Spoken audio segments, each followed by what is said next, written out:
About it. Oh, she it's disgusting how they interrupt him. Talk. With her, it's all talk and no They're action. interrupting And again, him over and over again. Taxi!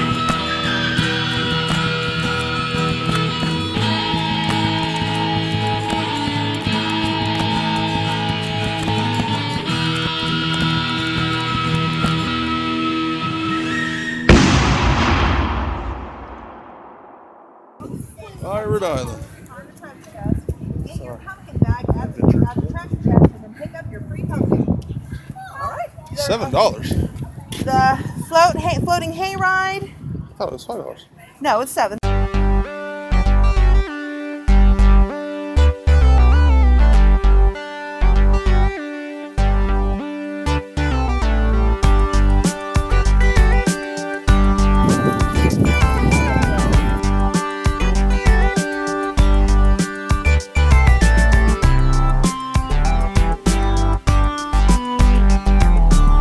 Climb up.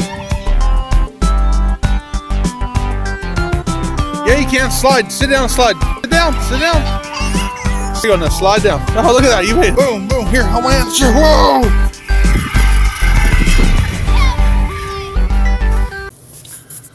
It is 6:30 in the morning. I'm about to order me some coffee.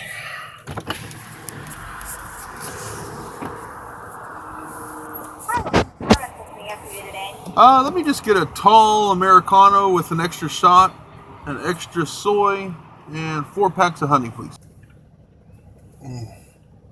Oh wow, that is yummy. Yeah, I'm starting a new shift today, and I'm excited about it because my wife is going to be very happy. What I'm going to be doing is working 3 in the morning until I've made my cab expenses. I'm going to go home and take a nap and work on editing videos after that. Then I'll go to work, and I'll work for about 4, 5, 6 hours to make my household expenses. And so I'm going to be done about 9 or 10 o'clock at night, and I'll get about 5 hours of sleep and go to work and get a few more hours of sleep, and then it'll all work out. Last night, I should have been sleeping because I could have gone to bed early, but I ended up staying up and watching the presidential debate. So here's a cab driver's perspective on the presidential debate, because I know you want to know. All right, I think it started off really, really badly. The first 15, 20 minutes of it was horrible. Donald Trump looked tired and sad, and he didn't look good. And Clinton looks really good. Now I want you to understand, first off, that I'm not for either one of these guys. I don't have a dog in this fight. I don't like any one of them. I don't like any of the candidates out there. The Green Party, Red Party, Purple Party, Libertarian Party. I kind of liked the guy with the boot on his head. He was cool, but he didn't make it.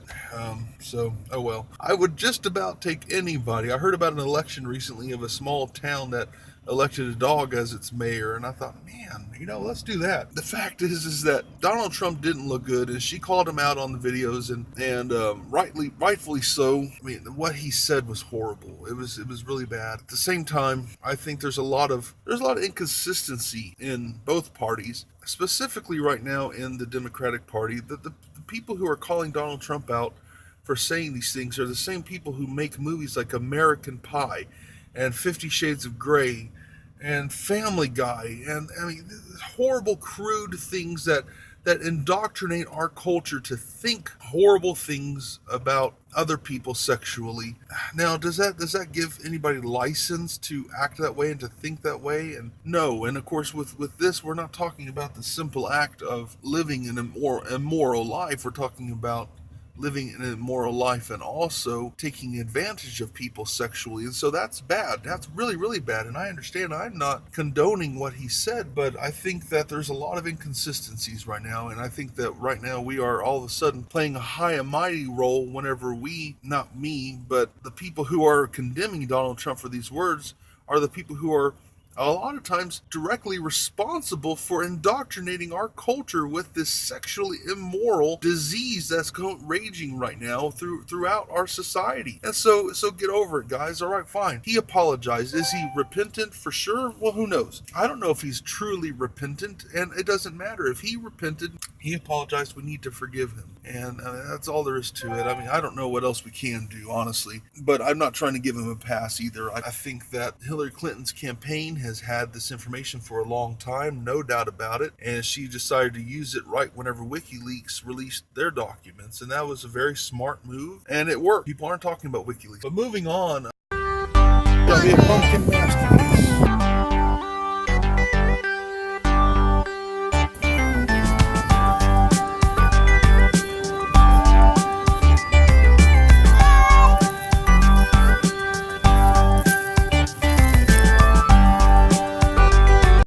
I think I really loved how the audience cheered whenever he said he was going, and when he becomes president, he's going to appoint a special prosecutor to look into her issues. I thought that was really awesome. I know a lot of people are saying, well, that's a dictator move. Well, you know what? I'm sorry. Our founding fathers are very, very smart people. There are equal legislative branches. There's 3 different branches of government. They're all equal. He doesn't have the power to throw her in jail, but he does have the power to reopen this investigation. And I think that's actually what should be done. I really do. My personal opinion on it. I think that the moderators they did a good job on one respect. They were very strict and very stern and kept the thing rolling. They didn't allow themselves to be walked all over like the lady in the vice presidential debate. On the other hand, they were so biased. It's ridiculous. There is no, I mean, come on, guys.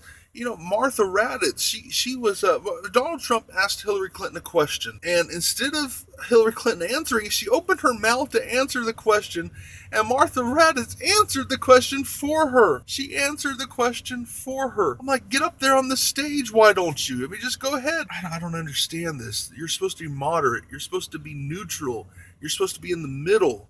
This is not okay. It's just not okay. And that happened a couple of times, I believe. And then Donald Trump would try to answer a question that was asked, and then Anderson Cooper would jump in and ask him another question before he finished that one. He was in the middle of answering that one question. Anderson Cooper grabbed onto something Donald Trump said and asked him another question to redirect. That's not his job. His job is to sit there and allow Clinton to ask the questions, Clinton to rebut. They didn't do that to her. I mean, it was so unfair, it wasn't fun. It was extremely unfair. Okay, so I got a piece of candy.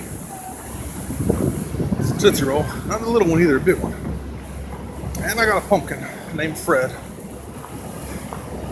Maybe it's worth it. Got to go through a little bit of a hay maze. And I got some exercise. Still $40. I don't know. What do you think, Aria? What, Aria? Aria, you think it's fun? Yeah. Was it worth the money? Yeah. Okay, Aria likes it, so that's something. If Aria likes it, that's worth it. I don't know who won the debate. I think that they both looked a lot more presidential than they have in the past. They still don't look presidential. I'm not a fan of either one of them.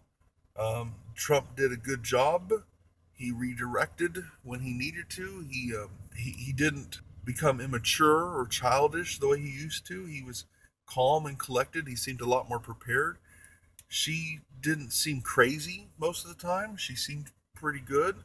I have a lot of notes at home, but they're at home. And guys, y'all don't want to hear any more of this talk. It's all over the place now. Who will I vote for? I'm going to be voting on the state bills that are on the table right now for Oklahoma. I'm going to be looking at changing sheriffs in my city, in my county. I think this guy has really not done a very good job over the last 20 years. So I'm going to vote for the other guy. I'm going to vote to change the alcohol laws so that liquor stores can sell corkscrews and ice if they want to, and they can put beer in coolers if they want to, and grocery stores can sell wine if they want to. I've seen the ravages of alcoholism, but I think that this is ridiculous. That can't be done. I would have voted for the legalization of medical marijuana in our state if they had not put a clause in there that would allow people to grow marijuana. I don't think that's a good idea. I think that causes a lot of problems. If you have to have a prescription to get marijuana, but you're allowed to grow it, the people who cannot get that prescription are going to be trying to get your marijuana that you're growing. I used to do marijuana. I used to smoke it all the time. I was a biggest pothead in Texas at one point in time. And I don't agree with the usage of it. I think as a drug it would be good, but I think that the way they have this bill written is not good, so I'm not going to be voting for that. But as far as the presidents go, the Electoral College in Oklahoma is going to Trump, so it doesn't really matter how I vote. I'm not going to vote for Clinton, period. Clinton is a known factor, and not in a good way. Trump is an unknown factor. I'd almost rather have an unknown than a known.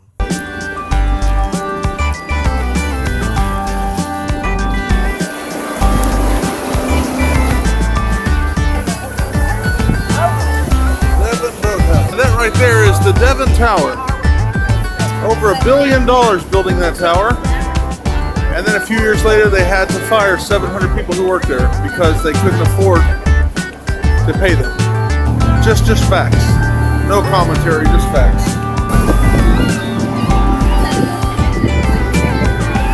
Right here.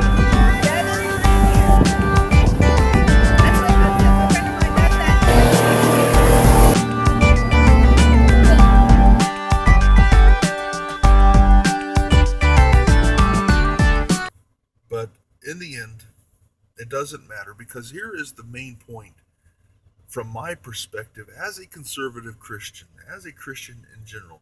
God is sovereign. God is over all. He is in control of everything, and no matter who is elected, God is in control. What happens to this country is not outside of the will of God. What we do is outside of the will of God. The way we are acting, our immorality as a culture, is absolutely outside of the will of God.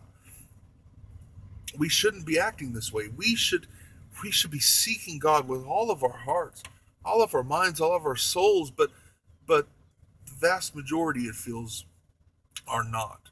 And that is leading us down a very bad road. But in the end, God is sovereign. He is in control. I'm not concerned about who wins the election. So it doesn't really make a big difference to me. Taxi!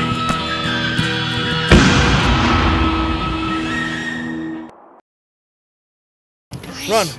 Daddy. Run. Have fun. Hold it.